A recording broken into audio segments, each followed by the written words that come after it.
And I have an update on the SoFi assault from last Sunday.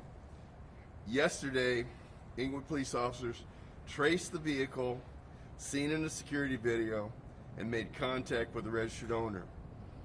They left contact information after indicating we were trying to locate an individual involved in a potential assault on Sunday at SoFi Stadium.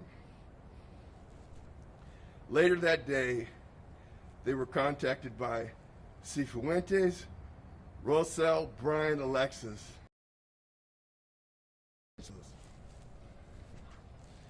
Cifuentes was at his place of work in Montebello. Officers asked that he come to the Inglewood Police Department to be interviewed. He declined, but stated that he would talk to the officers in Montebello.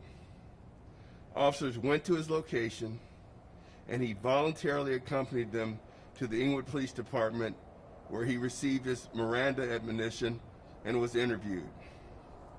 After the interview, he was placed under arrest for 245A, subsection 4, assault by means to produce great bodily injury, a felony, and was booked at the Inglewood jail. He bonded out at 1 a.m. this morning on $30,000 bail. A case will be presented to the LA County District Attorney's Office for filing consideration. The victim is in stable condition. As of this briefing, his condition is not improved or degraded. And we're ready to take any questions you might have. Hold on, let's do this. You'll be first, you'll be second. Who wants to be third? You'll be third. One.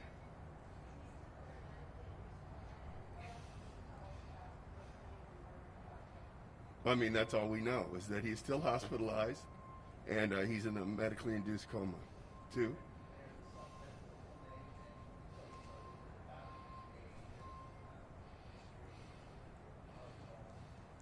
I don't have any criminal history information.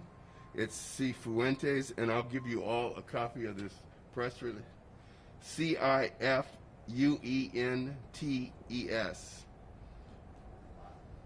Alexis, Alexis. 33 years of age. We'll provide you the information. Three. Was this about tension or rivalry between 49ers and Rams fans? We have no idea at this time. Sir, yesterday you mentioned that in the video that you have seen, yes, that Daniel Luna pushes the person that subsequently turns around and punches him. It appears that he did that, yes. Is yes. there any responsibility on Mr. Luna's part? Or to what extent is his involvement his fault? That's a good question, but that's not for me to judge. That's for the district attorney's office to take into account in their filing consideration. Ma'am, you were next. Can you clarify the jerseys that the suspect and Mr. Luna were wearing at the time this happened? I can. It was the same it was as I said at yesterday's briefing. Mr. Luna was wearing a white jersey that some think was a throwback 49ers jersey, and the other individual, Mr. Alexis, was wearing a yellow, appeared to be a Rams jersey. Will there be more arrests, sir? Hold on one second. He waited, and then I'll go to you. Did the suspect claim self-defense? What did he say happened?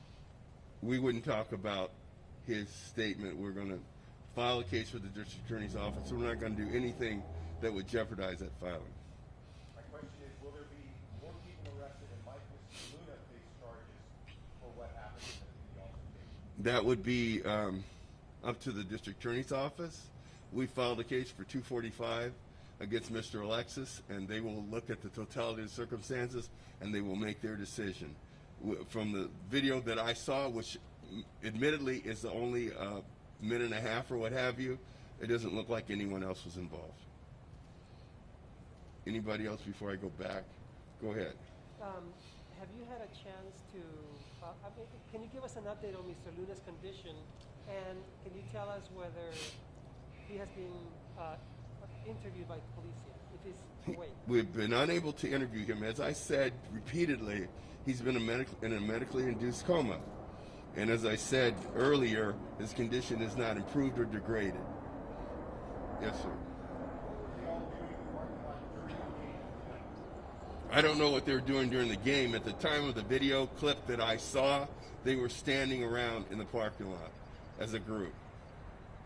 Okay, then we'll go 1, and then we'll go 2, and 3. 1.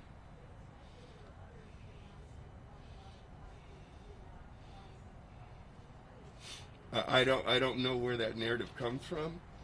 There were other fans in that group, and at least one person in the short clip that I saw, which is only a minute and a half, bent down, tried to turn him on his side. So I don't know where that narrative comes from. Number 2. Was this before the game? Timing-wise, when this happened? The game was already in progress. Yes. Mayor, can you clarify, did anyone in that group call 911? I don't know that there would have been time. A security guard came up very shortly after the altercation and called paramedics. So there wouldn't have been time. I don't know of any call to 911, and I don't know if there would have been time. So, Mayor? Oh, no, we don't do it like that. Okay. So you waited. Now you'll be next, all right? Okay.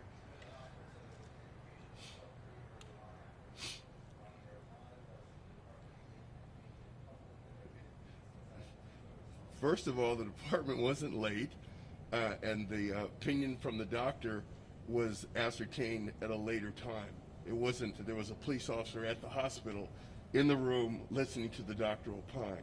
That came as a result of the investigation. I don't have the timeline, sir.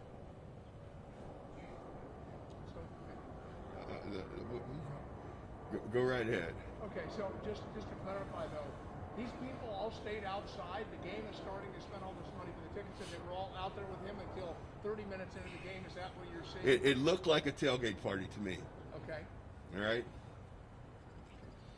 Yes, sir. Could you ascertain if Mr. Luna may have been under the influence of alcohol or drugs? I would have no way of knowing that, and no one would until we receive the toxicology from the hospital.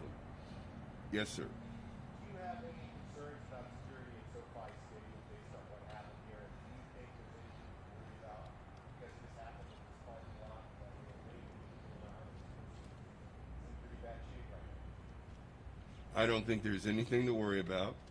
The reality is that this was a one punch, one shove, two shove, one punch altercation. The greatest damage was done because he landed on the back of his head on the pavement. So I don't think this has any implications for safety. Sorry. Go right ahead. Have any witnesses come forward on their own to tell police what they saw, what they believe they saw? I don't want to discuss the investigation. We don't want to taint anybody's recollections or views, and so we won't be discussing that. Yes, sir. Can you release the video to us? Not at this time, sir. Not at this time, sir.